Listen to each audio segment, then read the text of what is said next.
Our mission at SD Bullion is clear: the lowest cost gold and silver available online. While we do not have pretty blue boxes, free shipping, 4% credit card fees, or glamorous gold and silver infomercials, SD Bullion has the lowest prices that may save you hundreds on your next order. So before you make your next investment, do the math and join the over 15,000 new customers who have recently made the switch to SD Bullion. Why pay more? Hey everyone, this is Elijah Johnson with FinanceAndLiberty.com, and back with us today is Dr. Jim Willie, the editor of the Hat-Trick Letter found on GoldenJackass.com. Jim, thank you so much for joining us today. It's a pleasure being on, Eli. Are we having fun yet?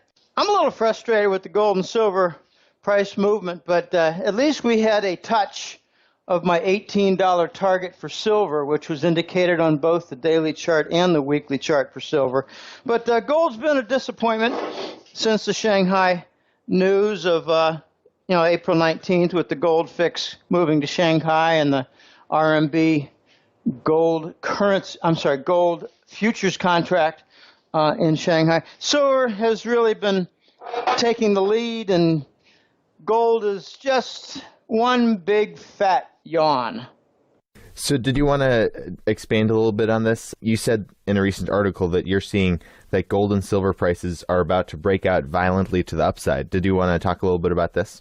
Yeah, we had the touch of the $18 silver target. That was indicated in both the weekly cup and handle reversal chart pattern and confirmed in the daily chart pattern, which had a rectangle with a bit of an upward bias on it. Each one had a 2-point potential breakout move from 16, and each one indicated 18. We had a touch of 18 a couple days ago. That was great, but now we're consolidating just under 18. I got to be honest, I have not looked at much at the gold and silver charts since 2012 because QE has had a side effect of more easily suppressing the gold and silver price. And furthermore, the Swiss peg of the euro and the Swiss franc had another side effect that was only revealed about a year ago. But gold has been a yawn. It has not broken the $1,300 target. There was a day in the same week as April 19th when Shanghai had its news on the gold fix and the RMB contract for gold. On the same week, $2 billion worth of paper gold were thrown at the market as supply, phony supply, and $1.5 billion of phony silver paper supply was thrown at the market. This is how they keep the prices down. There's no responsibility, no accountability, no legality, and no law enforcement involved because it's all for the greater good of supporting the king dollar and what I like to call the reign of terror behind it. So we've had a tepid response so far, and it really just needs a push from Shanghai. I think there's going to be a day when Shanghai just says, we've had enough of your games. We're going to move the gold price $100 higher just to see how these guys react.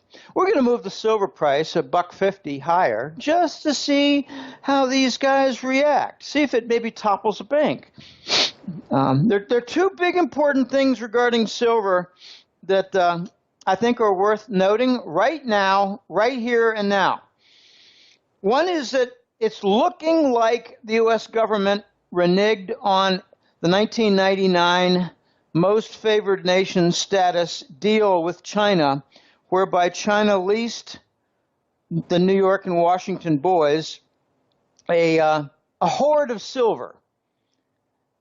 And the U.S. did not return the silver after the lease was over. This is just one more lease, one more treaty that the U.S. violates. They're the exceptional nation, as in corruption.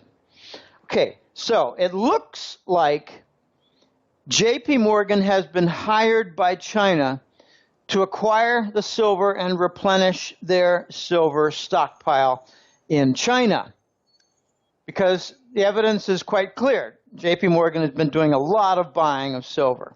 Well, why would they be buying a lot of silver when they're trying to suppress it? So it looks like they might have been hired, and it could be related to the open door that China created by purchasing One Chase Plaza, the JP Morgan headquarters.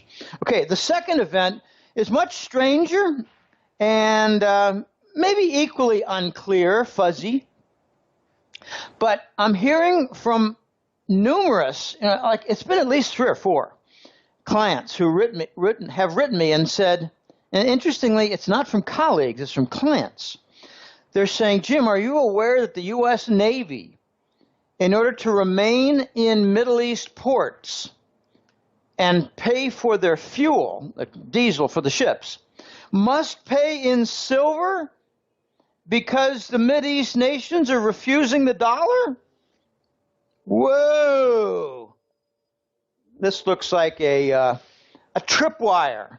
Okay, so silver might be chosen by China to trip the precious metal wires and to knock the doors down and to just break the arena that has been controlled by paper. It looks like silver is going to lead the breakout here. So what about basic supply and demand dynamics? Are those bullish for gold and silver right now? I think they are. They have been for quite some time. We've had for 2 years, 3 years, tremendous demand coming from the East. I remember The Voice told me as of March of 2012 that the White Dragon family, the group, the bankers, hired various agents, including The Voice, to drain London of 1,000 tons of gold per month. I mean, all these stories about official gold reserves are absolute nonsense. 1,000 tons a month from May of 2012 through the end of 2014. That was 30,000 tons of gold that moved to China. Yet, you got clownish websites and groups. I mean, even GATA, Gold Antitrust Action Committee, even they focus a bit too much on the official gold reserves. And, China's got 1,300 tons of gold. Well, they've been moving 1,000 tons a month for 30 months. I don't care about official. It's really quite silly. So we've had a lot of shortages. We've seen a lot of waiting times for gold and silver purchases. We've seen a lot of dealer shelves lacking. We've seen a lot of coin shows with very little to offer. We've seen a lot of mints, as in U.S. Mint and Royal Canadian Mint, ration their supply, which is, by the way, illegal. It's illegal. They can't do that. They must buy to meet the demand. It's in the Constitution. Oh, I'm sorry. The Patriot Act rendered the Constitution null and void. So I always like to stress, Eli, that central banks have no silver in their supplies. There are no central bank vaults of silver, yet industry has tremendous demands for silver and really not much for gold. So it's a win for silver on the demand side. It's a win for silver on the supply side. It's just a win-win altogether for silver.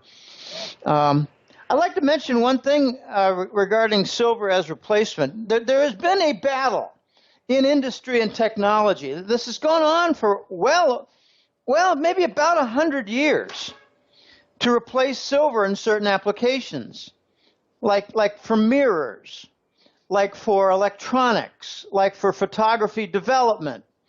It's a great conductor of electricity. It's a great reflector of images and light. Well, there has been one popular usage for silver recently, and that's been in solar panels. Photovoltaic panels. China just recently demonstrated without loss of efficiency a non-silver solar panel.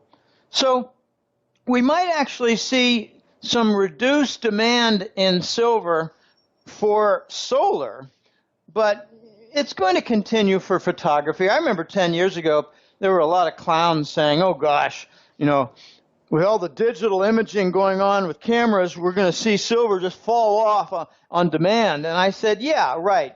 In emerging market nations, in India, Pakistan, in Brazil, what, they're going to go straight to digital cameras? I don't think so. It just doesn't work that way.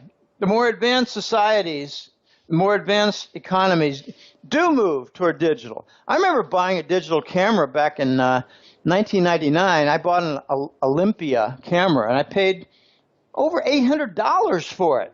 Well, now you can buy a simple little cell phone, a smartphone, have a camera in it, and send images out, and your camera didn't even cost you more than, say, $120. Some of them don't even cost $80, but they're more primitive. Okay, the point is that silver has almost no competition. I always use the word almost in there. But there are three. I've mentioned these before. They're worth mentioning again, Eli. There are three important changes in the silver market. Coins that are at least 3 years old are being given an extra premium, like in the past for, say, a 40-year-old coin or a 60-year-old coin. So if it's earlier than, say, 2012, suddenly it's got an extra premium. That was never there before. Okay, it's a sign of an added layer of premium in in older coins. The second one is the live market. Now, if you've got a multi-million-dollar or even a billion-dollar contract, and part of the provision is that $1 million worth of silver must be provided to the seller because that's what the seller stipulated in the contract, then typically they had been going to the live market where they would pay at least a 20% premium to acquire the emergency supply of silver. That entire live market is gone. There's no supply at all. And the last one is what they call the silver cycle. I like to call it silver recycle. It's the dining set silverware. It used to have an entire middleman structure where they would go to estate sales and buy up a lot and gather in, say, 5 or 6 estate sales, put it all together and sell baskets full of silverware to the refiners. Now the entire middleman is gone. It's all gone. They're going straight from the estate sales to the refineries, and I don't really know how that all works, except that there is no more middleman purchaser doing so at a 10 to 15% discount versus the spot price. They're getting a higher price, and the middleman is being eliminated. So these developments, Eli, point to the silver market being extremely important and critical, and I think it's going to be the breaking point. It doesn't look like gold is going to break down the market. It looks like silver is going to break down. By break down, I mean smash the door down, expose the corruption, allow for a higher price, get some publicity, and a lot more. Now, I'd like to discuss a little bit more about the precious metal markets and how kind of the whole paper market works. You were talking about in your recent article, I'll just take a quote from it. You said, "The entire concept of contractual paper price discovery has been corrupted beyond all recognition. The claims of paper contracts per ounce versus actual gold has run to almost 300 to 1 in recent months. It was considered outrageous 2 years ago when it was only at 25 to 1 or 40 to 1 in ratio." So can you expand a little bit on this? The paper gold contract system has been perverting and corrupting the system by system, I mean the gold market, has been converting the pricing of the gold market for well over 20 years. Now, what they claimed back in the 90s was that price discovery could come about by making contractual obligations on future delivery. Okay, like right now, it would be for a June delivery of gold on a June contract. The big contracts are all divisible by 3 on the month: March, June, September, December. They're very big months, and to be sure, there's a May contract, but it's nothing like the volume of a June contract. So every 3 months, there's a big cleaning of the house regarding commitments, obligations, and payments, etc. They call it price discovery. But then they stopped delivering on the gold. And actually back in June of 2012, J.P. Morgan made sure that the COMEX stopped all delivery of gold on gold futures contracts. So, in other words, you'd make a purchase for gold and lay down the margin, and when you came time to buy it, what they told you was, well, you're going to have to take your cash back at the current prices, but you can buy another. What an absurdity. Okay, the price discovery system got knocked on its side from the illegality and corruption, because just like in the week of April 19th, they throw $2 billion worth of paper gold at the market to keep the price down with no intention of seeing any satisfaction of those contracts in actual delivery. In other words, they corrupted the market, just throwing commitments at it and never delivered on them. But there's no law enforcement because the Wall Street banks are in collusion with the Department of Treasury to make sure that the Commodity Futures Trading Commission, which is like the SEC for commodities, the CFTC never enforces the law. They threaten to enforce the law, and Gary Gensler made nice words, but no actions. They're always nice words and no actions. And then they eventually come out with some words that, well, national security is at stake. We can't follow through on action here. In other words, we have to let the corruption continue because it's supporting the whole entire dollar structure. Well, the ratio, this is a little tricky to explain, and it's funny how the words never come out perfectly.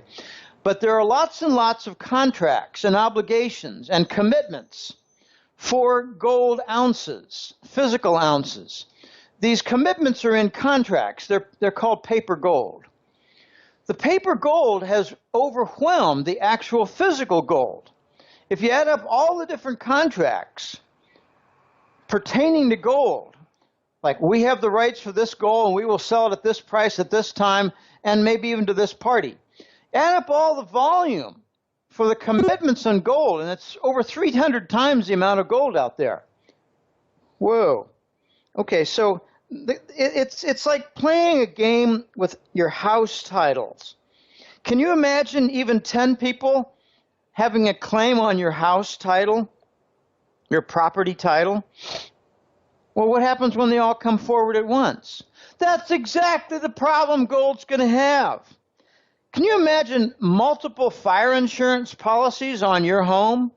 Well, that's a related issue. It has to do with, say, credit default swaps, which is like a bond insurance for a corporate bond. Okay, we have 200 of those fire insurance policies held for every home. 200 to 1. The home in this case is the corporate bond, like a J.P. Morgan corporate bond or a Goldman Sachs corporate bond or Merrill Lynch or whatever. Can you imagine at a Sotheby auction where 50 people lay claim to a prized Van Gogh painting, all making a bid for the same object? What happens? The price goes up. This is what's coming to the gold market. It's horrendously overcommitted. The ratio for silver is not quite exactly the same, but I always like to make a good explanation of this. Whereas gold has about a 300 to 1 commitment, I think the last figure I heard was 340 or 327 to 1. The ratio for silver is like 35 to 1. Well, gosh, doesn't that mean silver's a lot weaker? No. It actually means the opposite. Since silver is demanded much, much more in industry, in fabrication, in photography, in solar panels, it's actually got tangible demand. Even a 3 to 1 ratio would be critical to break down the silver market. They've got a 30 to 1. So, this is all great disruption, Elijah, and it's going to have to be resolved. And it looks to me rather clearly in the last several weeks that silver's going to be breaking down the door. I've always been saying gold will knock down the door after fighting the big political and banking battles, the wars. But once the door is broken down, you're going to see silver fly on through on a white horse. But now I'm starting to think silver's going to break down the door, allow gold to rush through, and silver's going to rush through even faster. That's what it's looking like. So how is the manipulation of the prices of gold and silver affecting precious metal miners? In a severe way. Hey everyone, thanks for watching. Click here to subscribe for free to be notified when the rest of this interview is released, or click over here to watch the full interview now.